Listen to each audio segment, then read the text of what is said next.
Welcome to Hema creatives. ನೋಡಿ friends, ಇವತ್ತು ನಾನು ಪೂರಿ ಮಾಡೋದು ಹೇಗೆ ಅಂತ ತೋರಿಸ್ತಾ ಇದ್ದೀನಿ. ಯಾಕಂದರೆ ಹೋಟೆಲ್ ಸ್ಟೈಲಲ್ಲಿ ಪೂರಿ ಮಾಡೋದು ಬರೋದೇ ಇಲ್ಲ, ಡಿಫ್ರೆಂಟ್ ಆಗಿರುತ್ತೆ ಅಂತ ಅಂದ್ಬಿಟ್ಟು ನನ್ನ ಫ್ರೆಂಡ್ಸ್ ಎಲ್ಲ ಹೋಟೆಲ್ದೇ ಚೂಸ್ ಮಾಡ್ತಾರೆ. ಬಟ್ ನಾನಂತೂ ಮನೆಯಲ್ಲೇ ಹೋಟೆಲ್ಗಿಂತ ತುಂಬ ಟೇಸ್ಟಾಗಿ ಹೇಗೆ ಮಾಡೋದು ಅಂತ ತೋರಿಸ್ತೀನಿ. ಕ್ರಿಸ್ಪಿ ಟೇಸ್ಟು ಓವರಾಲ್ ತುಂಬ ಟೇಸ್ಟ್ಫುಲ್ ಆಗಿರುತ್ತೆ. ಅದಕ್ಕೆ ಇದು ಹೇಗೆ ಮಾಡೋದು ಅಂತ ಸ್ಟಾರ್ಟ್ ಮಾಡ್ತೀನಿ. ನೋಡಿ, ಎಲ್ಲ ಪೂರಿನೂ ಉಬ್ಬಿರುತ್ತೆ.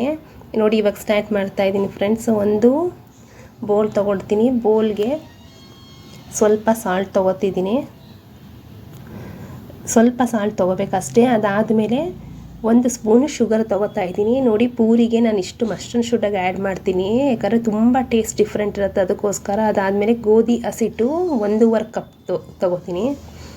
1.5 ಬೋಲ್ ಗೋಧಿ ಹಿಟ್ಟಿಗೆ ಅರ್ಧ ಬೋಲು ಚಿರೋಟಿ ರವೆ ಹಾಕ್ತಾಯಿದ್ದೀನಿ. ಆವಾಗೇ ನಮಗೆ ಟೇಸ್ಟ್ ಡಿಫ್ರೆಂಟ್ ಬರುತ್ತೆ, ಕ್ರಿಸ್ಪ್ನೆಸ್ ಬರುತ್ತೆ, ತುಂಬ ಟೇಸ್ಟಿಯಾಗಿರುತ್ತೆ. ನೋಡಿ, ಇದನ್ನು ನೀಟಾಗಿ ಮಿಕ್ಸ್ ಮಾಡ್ಕೊಂಡಾದ್ಮೇಲೆ ಅರ್ಧ ಬೋಲು ಹಾಲು ಹಾಕ್ತಾಯಿದ್ದೀನಿ. ಇದು ಇಂಪಾರ್ಟೆಂಟಾಗಿ ಹಾಕಲೇಬೇಕು, ಆವಾಗಲೇ ನಮಗೆ ಟೇಸ್ಟ್ ಡಿಫ್ರೆಂಟಾಗಿ ಬರುತ್ತೆ. ಅದು ನೀಟಾಗಿ ಹಾಲು ಹಾಕಿ ಸ್ವಲ್ಪ ಕಲಸಾದ್ಮೇಲೆ ನೀರು ಹಾಕಿ ಕಲಿಸ್ಕೊಂಡೆ. ನೀರು ಹಾಕಿ ಕಲಸಾದ್ಮೇಲೆ ನೋಡಿ, ನಾವು ಗಟ್ಟಿ ಕಲಸಿರಬೇಕು, ಈ ಹದದಲ್ಲೇ ಬರಬೇಕು, ಗಟ್ಟಿ ಇರಬೇಕು ಹಿಟ್ಟು, ಯಾಕಂದರೆ ಎಣ್ಣೆ ಜಾಸ್ತಿ ಹೀರ್ಕೊಳ್ಳಲ್ಲ ಅಂತ ಅಷ್ಟೇ. ನೋಡಿ, ಉಂಡೆಗಳು ಮಾಡಿಟ್ಕೊಂಡಿದ್ದೀನಿ. ಸಣ್ಣ ಸಣ್ಣ ಉಂಡೆ ಮಾಡಿಟ್ಕೊಂಡ್ರೆ ಆಯಿಲು ಕಾಯಕ್ಕಿಟ್ಟಿದೆ. ನೋಡಿ, ಆಲ್ಮೋಸ್ಟ್ ಸ್ವಲ್ಪನೇ ಆಯಿಲ್ ಹಾಕಿದ್ದೀನಿ, ಜಾಸ್ತಿ ಹಾಕಿಲ್ಲ, ಯಾಕಂದರೆ ಜಾಸ್ತಿ ಇದು ಹೀರ್ಕೊಳ್ಳಲ್ಲ, ಗಟ್ಟಿಗೆ ಮಾಡಿಟ್ಕೊಂಡ್ರೆ ಹಸಿಟ್ಟು. ನೋಡಿ ಎಷ್ಟು ಚೆನ್ನಾಗಿ ಉಬ್ಬುತ್ತೆ ಅಂತಂದರೆ, ನೀಟಾಗಿ ಹೋಲ್ ಇದ್ರೂ ಪರವಾಗಿಲ್ಲ, ಉಬ್ಬುತ್ತೆ. ಯಾವಾಗಲೂ ಉಬ್ಬದೇ ಇರೋಂಗೆ ಆಗೋದೇ ಇಲ್ಲ.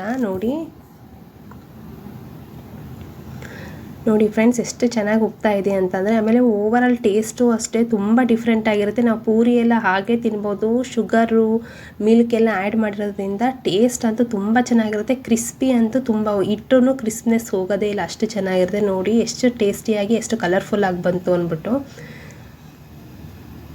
ನೋಡಿ ಫ್ರೆಂಡ್ಸ್, ಎಷ್ಟು ಚೆನ್ನಾಗಿ. ಇನ್ನೊಂದು ಹಾಕಿದೆ, ಎಲ್ಲನೂ ಪೂರಿಗಳು ಉಬ್ಬುತ್ತೆ, ಉಬ್ಬದೇ ಇರೋಂಗಿಲ್ಲ. ಆಮೇಲೆ taste wise, look wise overall ತುಂಬ ಚೆನ್ನಾಗಿದೆ. ನೋಡಿ, ಕಂಪ್ಲೀಟಾಗಿ ಆಯಿತು.